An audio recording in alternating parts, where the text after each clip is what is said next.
So it's been about a year, but Jay is officially back. Honestly, it is a bit weird to release Jay after Summer Menu, but that doesn't mean you can skip Jay, and here is why. But first, I did start my own Discord server. The link to join is the first link down in the description.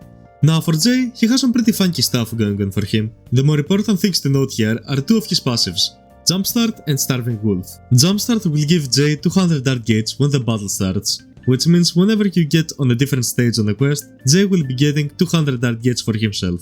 And as for Starving Wolf, Jay will reduce all allies damage taken by 10% if he is set as the leader. However, if he happens to not be the leader, he will gain 60% accuracy for himself.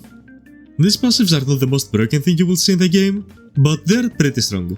Getting 200 darts when the battle starts is phenomenal, and the damage reduction, while being at 10%, is still quite strong, because it's not time limited like War God Fence passive, which is way stronger, but it's active for only the first 45 seconds of the quest. To cover his kit real quick, his skill reduces the enemy's evasion rate by 10% for 7 seconds, which is kind of whatever.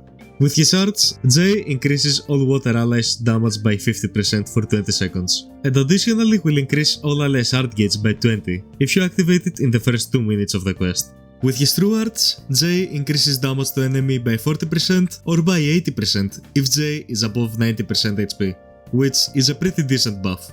Lastly, with his super arts, Jay increases his own damage by 50% and art gauge by 2 for an entire minute. And this can stack with itself, so the more you use it, the more damage and art gauge you get. Additionally, if you activate his super arts on the first 2 minutes of the quest, Jay will get double the effect, so 100% damage up and 4 arts per second. As for the equip slots, Jay rocks a 5-star physical, a 5-star heal, and a 4-star physical, which can be turned into a 4-star support if you get him all the way up to LP7. And that's about Jay's kit and himself overall, but the question still remains if you should summon him or not. So, should you summon him? The short answer is yes, and here is why. Jay is a water character, and the Mono Water team has some pretty strong characters in it, both in global and in the Japanese version of the game. On the global version of the game, you could pair Jay with Emiya, Hoka and Aristella Orbis, and have a pretty solid team comp which can clear most content really easily. If you missed Aristella Orbis however, you could swap her with someone like Samarilia or maybe Beta.